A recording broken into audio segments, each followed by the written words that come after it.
اللہ یہ جڑی مجلس ہو رہی ہے یہ 2 نومبر کو سی یعنی 2024 دے 2 نومبر کو یہ مجلس ہو سی انشاءاللہ میرے ساتھ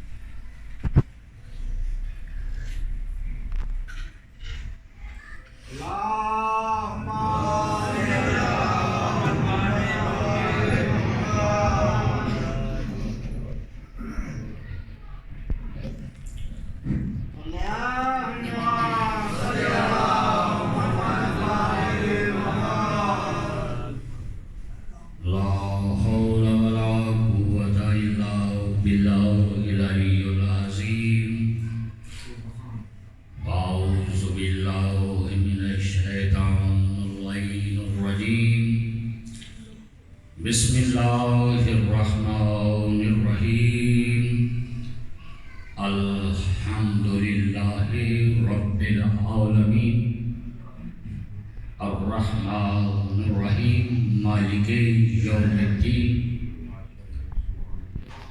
الصلاة والسلام علی اشرف الاولین والآخرین سید الانبیاء والمرسلین وخاتم النبیین ابی القاسم محمد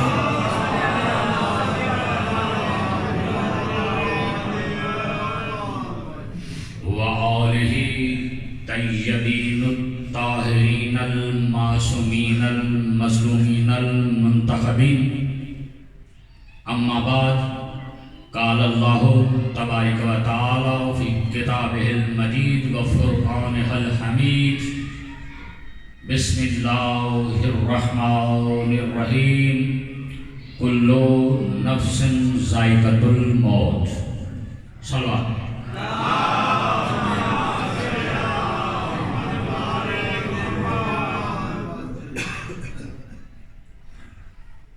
عزیزان محترم ایصال ثواب کی مجلس ہے تمام حضرات سے گزارش ہے کہ ایک مرتبہ سورہ فاتحہ اور ایک مرتبہ سورہ توحید پڑھ کر مرحومین ایصال ثواب کے لیے ہدیہ کریں بسم اللہ الرحمن الرحیم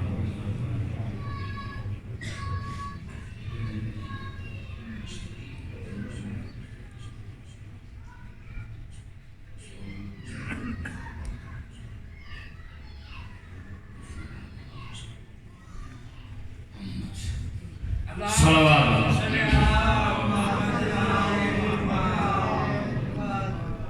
وقت کے دامن میں اتنی گنجائش نہیں آپ کی توجہ چاہوں گا کہ آج کی اس ایصال ثواب کی مجلس میں آپ کی داد کی ضرورت نہیں ہے آپ جاگتے رہیں اور آپ تک پیغام پہنچ رہا ہے اس لیے اپنا حصہ ڈالنے کے لیے میرے ساتھ بولتے رہیے گا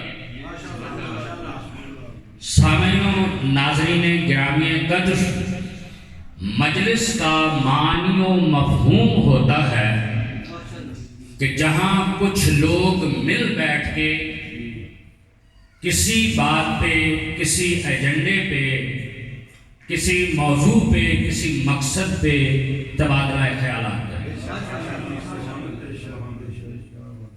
مجلس کا یہ معنی بتایا ہے آپ کو ادب کے حوالے سے زبان کے حوالے سے لفظ مجلس جو ہے اسی سے جلسہ نکلا ہے مجلس کا مطلب ہوتا ہے جہاں کچھ لوگ مل بیٹھیں اور آپس میں تبادلہ خیالات کریں لیکن یہ مفہوم و معنی جو تھا مجلس کا یہ جو ہے یہ کربلا سے پہلے کا توجہ کا طالب ہوں یہ کربلا سے پہلے تھا کربلا کے بعد جب بھی یہ لفظ کہیں بولا گیا کہا گیا تو ہر اس ذہن میں کہ جس کے سامنے جس کی سماعتوں سے یہ لفظ مجلس ٹکرایا اس کے ذہن میں مجلس کا لفظ آتے ہی ایک ذات کا نام آتا ہے جس کا نام ہے حسین علیہ السلام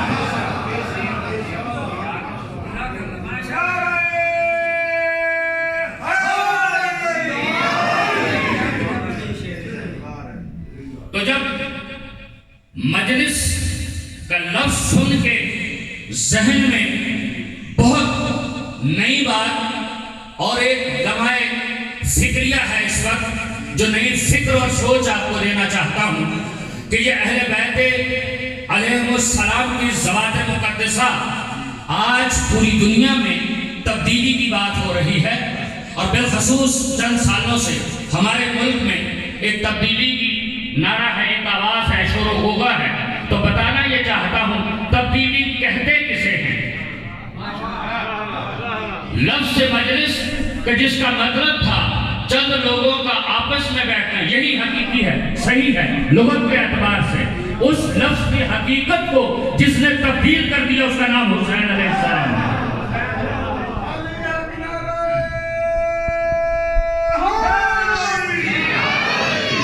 اور اب اس مفہوم کو قیامت تک کوئی نہیں بدل سکتا، اسے کہا جاتا ہے تبدیلی۔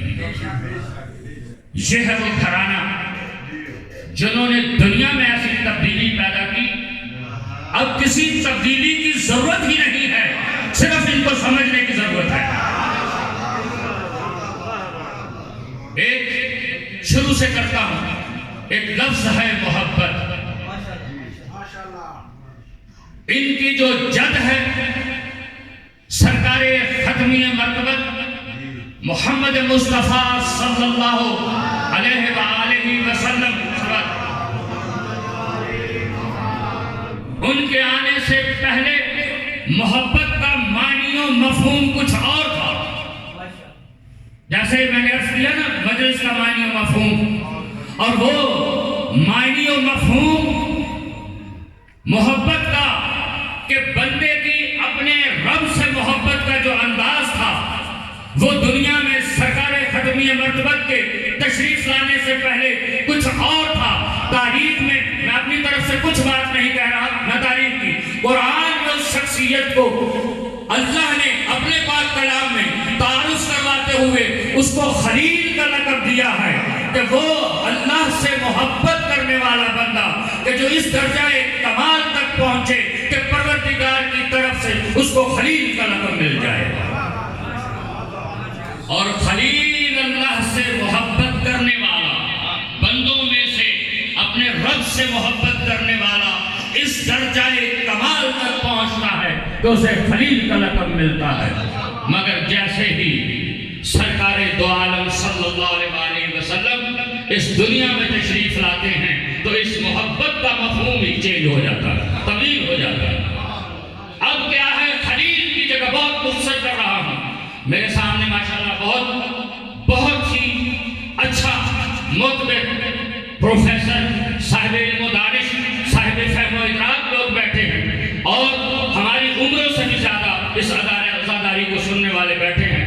میں یہ کہوں گا تو نہیں، لیکن تھوڑی سی توجہ چاہوں گا کہ آپ حضرات کی توجہ مجھے ملتی رہے، سمجھدار آپ مجھ سے بہتر ہیں۔ تو خلیل کا جو اپنے رب سے محبت کا مفہوم تھا، سرکار دو عالم صلی اللہ علیہ وسلم کے آنے کے بعد وہ خلیل کا جو تصور تھا وہ حبیب میں بدل جاتا ہے، اور اب محبت یہ ہے کہ بندے کی محبت رب سے نہیں، رب کی محبت اپنے بندے سے۔ اس کمال تک پہنچایا اس محبت کے مفہوم کو۔ ملاحظہ فرما رہے ہیں کہ اب بندے کی طرف سے اللہ کی محبت کا مفہوم یہ کم بات نہیں ہے کہ اگر یہ سمجھا جائے کہ خلیل کا مطلب اور اس مرتبہ فضیلت کو آپ کم شمار کریں، بہت بڑا مرتبہ ہے، بہت بڑا مرتبہ ہے۔ 1,00,000 کم 24,000 انبیاء میں آدم علیہ السلام آئے، نوح علیہ السلام آئے، تو اس ابراہیم کو صرف خلیل کا مرتبہ ملا، اسی لیے جد انبیاء کہلائے۔ یہ معمولی مرتبہ نہیں ہے۔ لیکن جب آپ اور ہمارے آقا اس دنیا میں تشریف لاتے ہیں تو اب اللہ کی آواز آتی ہے کہ یہ میرا محبوب ہے۔ ان اللہ و ملائکتہ یصلون علی النبی یا ایھا الذین آمنوا صلوا علیہ وسلموا تسلیما۔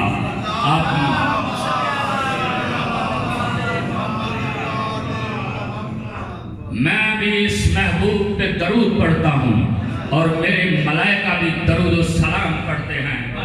ایمان والو تم بھی ان پر درود بھی پڑھو اور ان کو تسلیم بھی کرتے چلے جاؤ۔ تو آپ نے ملاحظہ فرمایا کہ کس طرح محبت کے مفہوم کو نئی تبدیلی میں آپ کے سامنے متعارف کروایا۔ تو یہ وہ گھرانہ ہے کہ جو ہر فرد ہم اکثر یہ بیان کرتے رہتے ہیں کہ یہاں یہ نہیں کہ ایک بڑی فضیلت ہے حسین کا باپ ہونا، رسول اللہ کی بیٹی ہونا اور رسول اللہ کا بھائی ہونا، مگر یہ واحد گھرانہ ہے کہ جو اپنی پہچان آپ رکھتے ہیں اور اپنا مثل کوئی نہیں رکھتا۔ اسی لیے میں نے آپ کی خدمت میں عرض کی کہ جب حسین کا نام آئے گا تو مجلس کا مفہوم ہی بدل جائے گا، اور جب محمد مصطفیٰ کا نام آئے گا تو محبت کا مفہوم ہی بدل جائے گا۔ اب آتے ہیں عصمت کی طرف، درود پڑھیں۔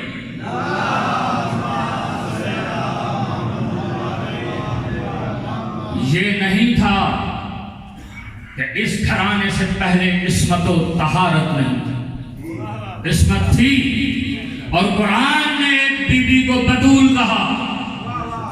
میرے پاس وقت میں بدقسمتی ہے کہ وقت نہیں ملتا، اور یہاں ہمارے تمام، میں ایک بات عرض کرتا چلوں کہ اہل سنت اور اہل تشیع کے تمام مسلمان عالم ہمارے بھائی ہیں اور ہمارا یقین ہے، اور سب سے بڑے اہل سنت میری طرف توجہ کیجیے گا کہ ہم ہیں۔ میں فخر سے یہ بات کہتا ہوں اور ایک دلیل دیتا ہوں آپ کو۔ ہم ایک معصوم ہستی کو مان کے جب اہل سنت کا دعویٰ کرتے ہیں تو جو 14 معصوم ہستیوں کی سنت میں عمل کرنے والے ہیں، ان سے بڑا سنی کون ہو سکتا ہے؟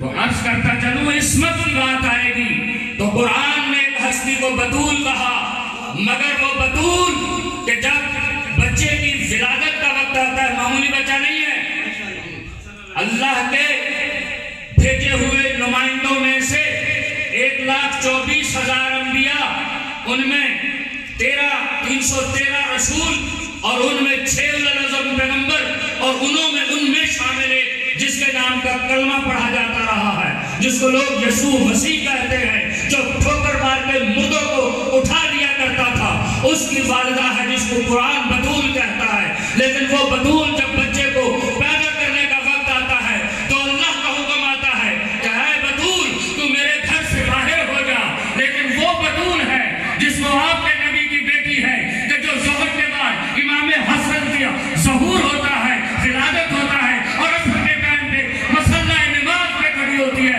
اس نے مفہوم ہی بدل دیا عصمت کا۔ یہ ہے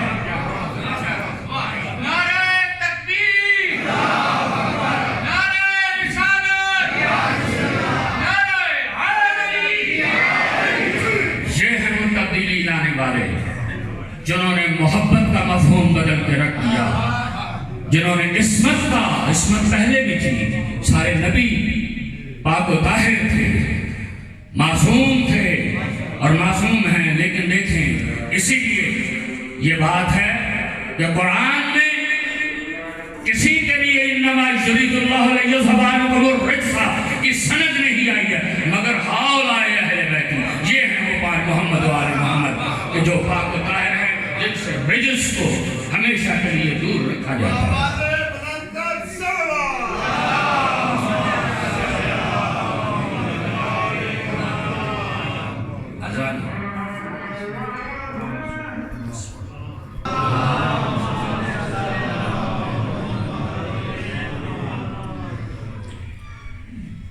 شہادت آدم سے لے کے جناب ختمی مرتبہ تک اور کربلا سے لے کے قیامت تک کسی ماں نے کوئی ایسا لال پیدا نہیں کیا،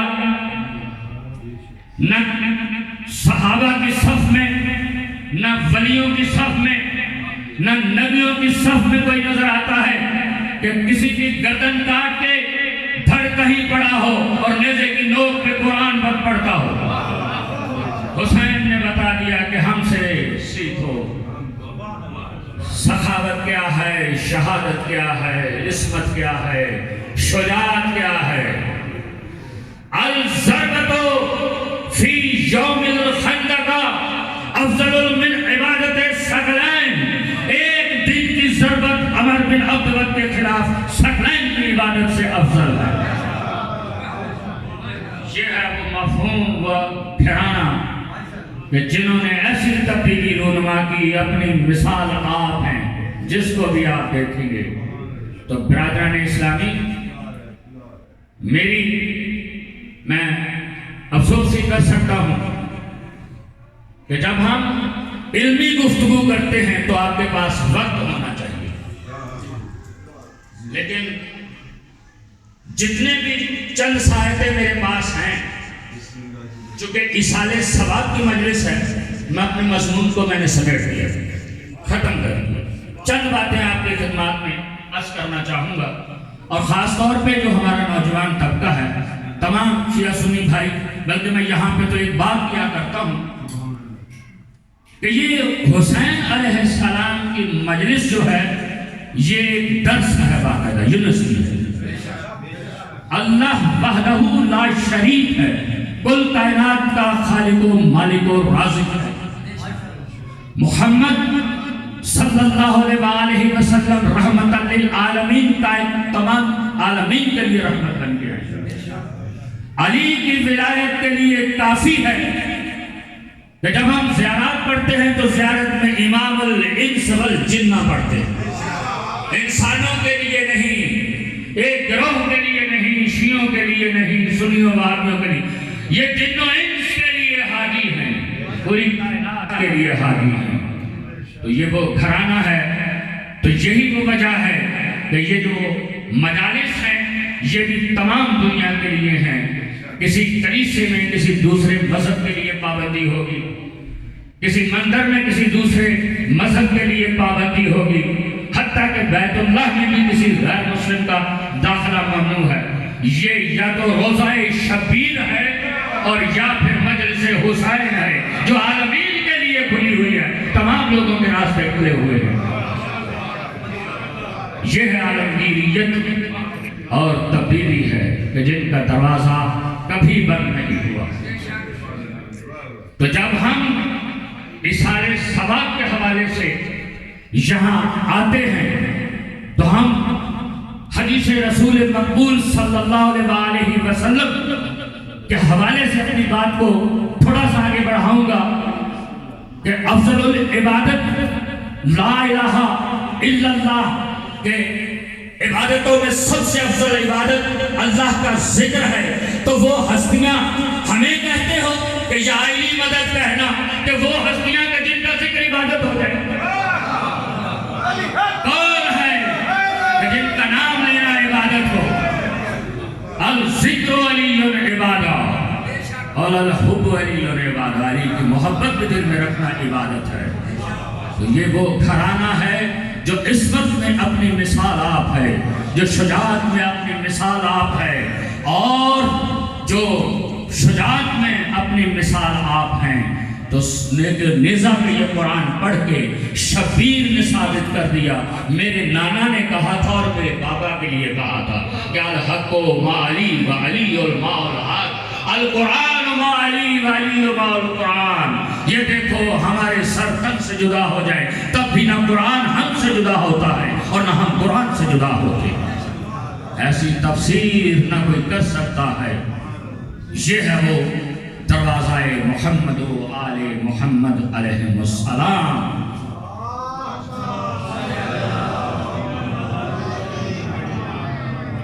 میرے تمام نوجوان دوست، ایک آخری فکر جو میں ان کے ذہنوں میں ڈالنا چاہتا ہوں. سب سمجھدار ہیں، آج کے دور میں ہر شخص باخبر ہے.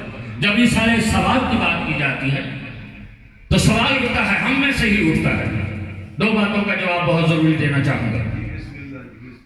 ایک یہ کہ سارے ثواب کیسے پہنچتا ہے. تو بڑی مشہور عام سی کہاوت ہے، لوگوں میں عام یہ دہرائی جاتی ہے، بیان کی جاتی ہے انہوں نے کہا جی سارے ثواب کیسے پہنچتا ہے؟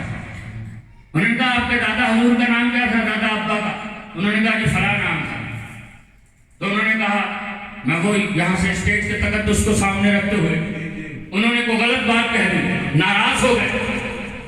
جو یہ کہتے تھے کہ یہ تو ہڈیاں ہو گئی نا، وہ سیدھا ہو گئے، یہ جسم کو کیڑے اور مکوڑے کھا گئے، اب ان کو کیسا ہی سارے ثواب ہوگا؟ وہ تو دنیا سے چلے گئے، وہ تو مر گئے، تو ابھی سارے ثواب کیسے ہوگا؟ تو جب ان کے دادا کو کہا گیا تو وہ برا مان گئے، کہا کہ کیوں؟ کہا میرے دادا جو پتہ نہیں کب کے فوت ہو چکے، ان کے لیے غلط استعمال کرتے ہو۔ تو کہا وہ تو ہڈیاں بوسیدہ ہو چکی ہیں، ان کو تو یہ میری بات پہنچی نہیں، تمہیں غصہ کس بات کا ہے؟ تمہیں غصہ آنا اس بات کی دلیل ہے کہ ان کے لیے غلط بات کی ان تک پہنچ سکتی ہے، تو پھر ان کے لیے جب غلط بات کی ان تک پہنچ سکتی ہے، اور یہ پوری دنیا میں رائج ہے، جب کسی کے لیے جو بھی ہو میں کھل کے کہتا ہوں، یزید لائن پہ جب آپ لعنت کریں گے، یہ وہ چیز ہے جو ڈھونڈ لیا کرتی ہے اپنے جو حقدار ہوتے ہیں۔ تو جب آپ لعنت کرتے ہیں آپ کو غصہ لگتا ہے نا، کیوں لگتا ہے؟ جب یہ پہنچتی نہیں تو جب لعنت پہنچ سکتی ہے تو قرآن کیوں نہیں پہنچ سکتا؟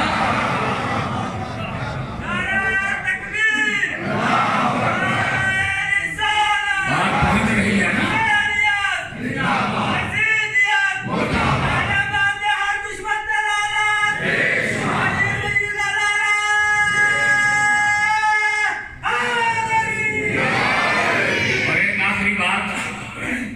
بہت سی باتوں کو میں نے سمیٹ دیا، لوگوں کی طرف سے سوال آتا ہے، اور یہ خصوصی طور پہ آپ کے حوالے سے میں بات کروں گا کہ کس امام نے، اور خاص طور پہ امام زین العابدین علیہ السلام کے لیے کہا جاتا ہے،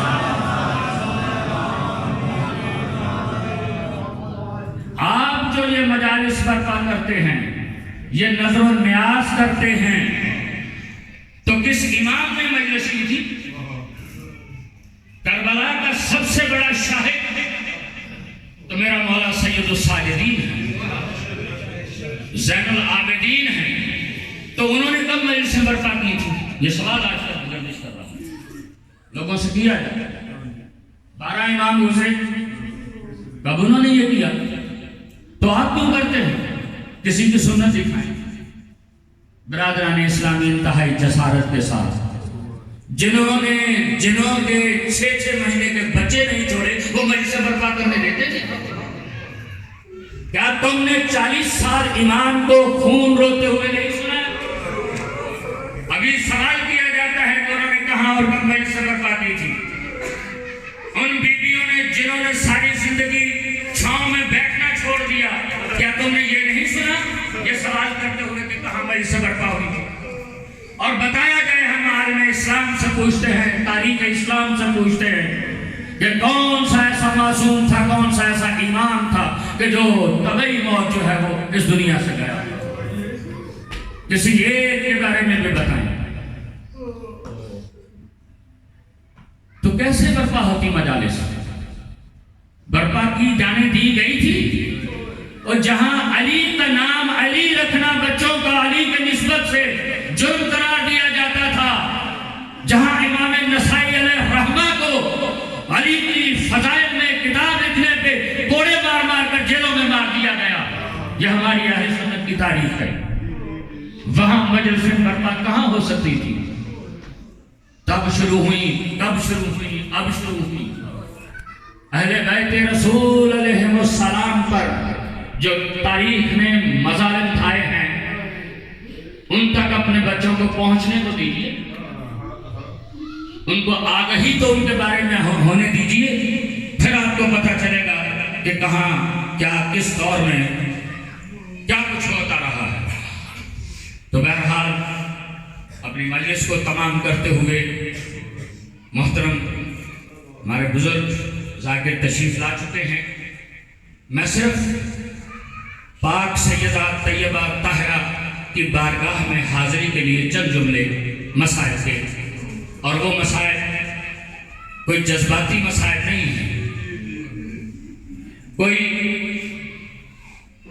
یہ جو کہا جاتا ہے نا، حالانکہ جو واقعات غم ہوتے ہیں نا، ان کی کوئی ہسٹری نہیں ہوتی، کوئی تاریخ نہیں ہوتی، وہ ہوا۔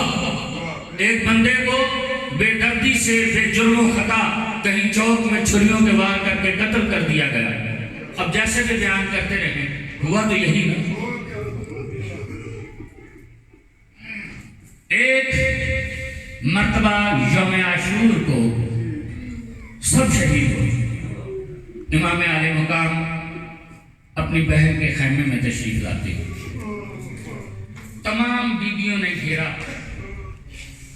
آپ کو اور فرمانے لگی، سب کو پتا تھا کہ جو صبح سے گیا واپس نہیں، اور اب میرے مولا جب جائیں گے تو شاید واپس نہ آئیں۔ ثانیہ زہرا نے ایک مرتبہ ہاتھ باندھ کے کہا کہ بھیا وہ نانا کی اور ابا اور قبا پہنتے تو ایک مرتبہ دکھائی۔ میرے مولا حسین علیہ السلام نے جب نانے کا چولا پہنا، بابا کی دستار سر پہ رکھی، ایک دفعہ بحران برپا ہوتا ہے، واہ محمد واہ محمد، شہید ہو گئے۔ ابھی میرے بھائی انہوں نے ایک جملہ کہا تھا مصائب کا کہ جب یہ اسیران شام پاک سیدزادیوں کا قیدی قافلہ دربار چند جملے دربار یزید میں پیش ہونے کے لیے ان کو روکا گیا دروازے پہ، تو ایک مرتبہ یزید کی آواز آتی ہے کہ وہ جو اس سالار قافلہ ہے اس کو پیش کیا جائے۔ امام عالی مقام کو جب دربار یزید میں پیش کرنے کا وقت آیا تو ثانیہ زہرا نے ایک مرتبہ ان کے دامن کو پکڑا اور کہا کہ سجاد تجھے اکیلا نہیں جانے دوں، اسی لیے تو آئی ہوں، مفسر کرتا ہوں بیویوں کے جھرمٹ میں تشریف لاتی ہے۔ اور ایک مرتبہ جب یزید نے امام کی طرف دیکھا، میں وہ جملے نہیں دہراؤں گا جو اس کی لائن زبان سے نکلے، جواب مولا کا عرض کر دیتا ہوں، آپ کو سمجھ آ جائے گی۔ آپ نے کہا کہ مت بھول کہ تجھے اللہ نے یہ تخت و تاج دیا ہے، تو سمجھتا کہ میں صاحب عظمت و جلال، ہم ہیں مالک عظمت کے۔ تو جیسے ہی میرے مولا نے اس لائن کو جواب دیا تو اس کی طرف سے حکم ہوا کہ اس کو قتل کر دیا جائے، مقصد کر رہا۔ اور جب قتل امام عالی مقام کا حکم جاری ہوا اور جلاد آگے بڑھتا ہے تو وہی بی بی کہ جو ساتھ آئی تھی، علی کی علی بیٹی، آگے بڑھ کے مولا کی گردن کے ساتھ اپنی گردن جوڑ کے رکھتی ہیں کہ یزید لعین اگر اس کو قتل کرنا ہے تو مجھے بھی قتل کر دو۔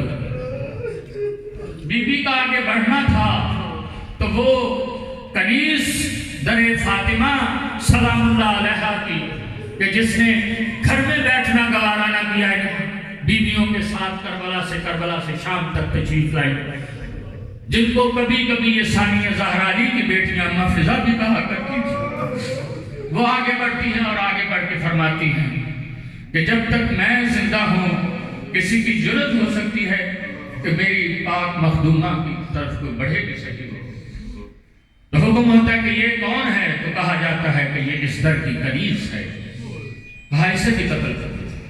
اور جب اسے قتل کرنے کے لیے حکم ملتا ہے اور جلاد آگے بڑھتا ہے تو ایک دفعہ اس نے نظر کی دربار شام، دربار یزید میں، کہ دیکھا کہ 700 حبشی کرسیوں پر تکیے لگائے ہوئے بیٹھے ہیں، ان کی طرف مخاطب کر کے ایک دفعہ کہا کہ تم جانتے ہو کہ میں کون ہوں؟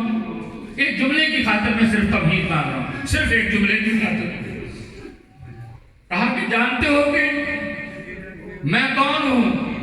میں حبش کے شہنشاہ کی بیٹی ہوں، اس در کی غلام ہوں۔